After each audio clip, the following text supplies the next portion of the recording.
بریلوی کے پیچھے تراوی پڑھ سکتے ہیں کہ نہیں؟ جب فرض ہی نہیں ہوتی تو نفل کہاں سے ہوگی آپ کی؟ چاہے کوئی بریلی کا ہو یا دیوبند کا ہو یا بہرائچ کا ہو یا الہ آباد کا ہو یا اسلام آباد کا ہو یا لاہور کا ہو، عقیدے کا درست ہونا ضروری ہے میرے عزیز، عقیدے کا۔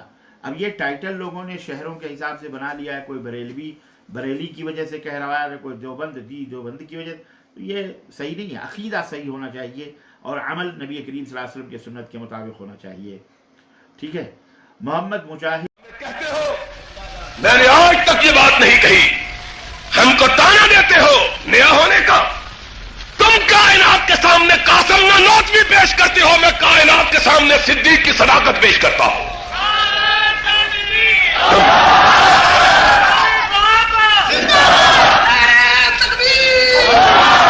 تم کیا ہو؟ تمہارا مسلک کیا ہے؟ تم لے کے آگے ہو پٹاری اپنی، تم کہتے ہو یہ نئے یہ پرانے، تم قوم کو کہتے ہو کہ وہ گنگوئی بنے، میں قوم کو کہتا ہوں وہ فاروق کے نقش قدم پہ چلے۔ تم قوم کو اشرف علی تھانوی کا حوالہ دیتے ہو، میں قوم کو ذوالنورین کا حوالہ دیتا ہوں۔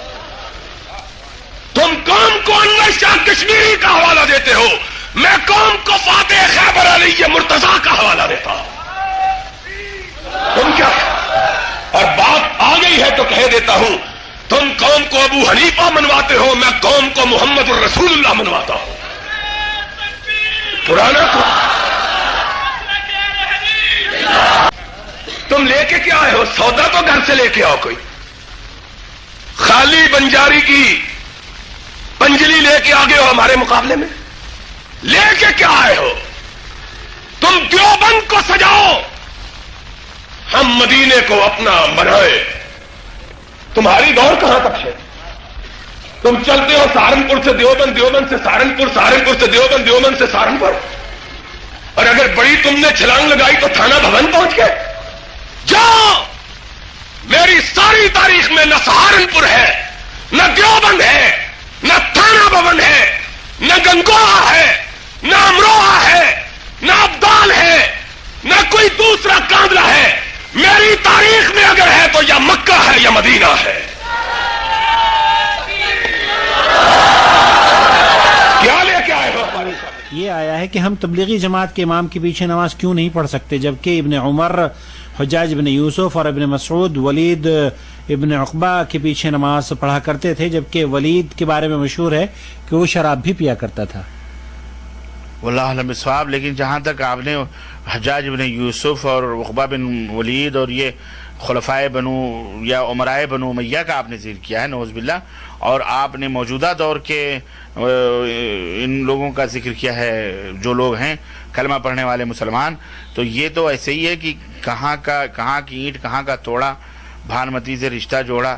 بھیا وہ مجاہدین تھے، مومنین تھے، صالحین تھے، مشرکین نہیں تھے، وہ مشرک نہیں تھے، وہ اللہ کی راہ میں جہاد کرتے تھے۔ ٹھیک ہے، ہم خطاؤں کے پتلے، وہ بھی خطا کار تھے، ہو سکتا ہے ان سے غلطیاں ہوں، شرابی، زناکار، بدکار ہو سکتا ہے، لیکن وہ اللہ معاف فرما دے گا قیامت کے دن اللہ چاہے، لیکن اللہ شرک باللہ کو کبھی معاف نہیں فرمائے گا، سمجھ رہے ہیں؟ تو شرک باللہ وہ مشرک نہیں تھے، تو ان کو ان سے جوڑنا بہرحال یہ غلط ہے۔ وہ عبداللہ ابن عمر ان کے پیچھے نماز پڑھتے تھے، یہ اس بات کی دلیل ہے کہ وہ انہیں مشرک یا کافر نہیں سمجھتے تھے۔ لیکن یہی عبداللہ ابن عمر جو انہوں نے حوالہ دیا ہے، میں آپ کو حوالہ دیتا ہوں کہ یہی عبداللہ ابن عمر رضی اللہ تعالیٰ عنہ اپنے شاگرد حضرت امام مجاہد رحمۃ اللہ علیہ جو تابعی ہیں، جن کے کندھے پہ آخر عمر میں عبداللہ ابن عمر کی دونوں آنکھوں کی بینائیاں چلی گئی تھی، تو حضرت مجاہد رحمۃ اللہ علیہ مسجد لے جایا کرتے تھے، تو عبداللہ ابن عمر ان کا ہاتھ پکڑ کر یہ مسجد جا رہے تھے۔ جب مسجد میں پہنچے تو وہاں بیٹھے تو دیکھا کہ وہ مؤذن لوگوں کو آواز دے رہا، الصلاۃ الصلاۃ الصلاۃ، چلو نماز کے لیے، الصلاۃ جامعہ، نماز کھڑی ہونے والی۔ تو حضرت عبداللہ ابن عمر رضی اللہ تعالیٰ عنہ نے حضرت مجاہد سے کہا کہ اذان نہیں ہوئی ہے کیا؟ تو انہوں نے کہا اذان ہوئی ہے۔ تو کہا یہ پھر یہ کیوں چلا رہا ہے؟ تو کہا یہ ایسی تصویباً چلا۔ کہا اخرجوا بنا من هذا المبتدع، اس مسجد سے مجھے، اس بدعتی کی مسجد سے مجھے باہر، اس بدعتی کی مسجد سے مجھے باہر لے کے چلو، میں یہاں ہمارے بدعتی ہے ہی۔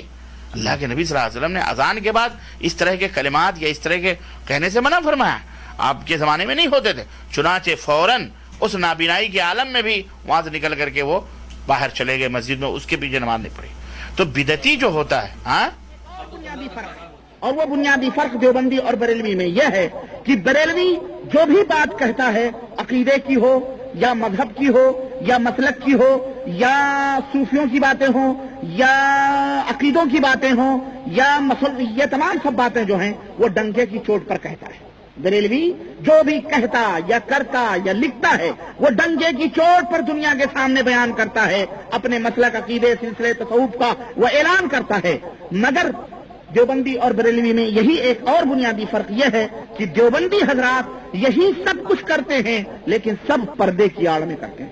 سب کس کی آڑ میں کرتے ہیں؟ پردے کی آڑ میں کرتے ہیں۔ بظاہر وہ بریلویوں کو تانے دیتے ہیں اور انہیں قبوری کہتے ہیں اور انہیں مشرک اور بدعتی کہتے ہیں اور انہیں نیاز اور فاتح کرنے والا کہتے ہیں، لیکن بباطن یہی لوگ اپنی کتابوں کے اندر اپنے اندرونی طور پر آپس میں یہ لوگ جو ہے وہی کام کرتے ہیں۔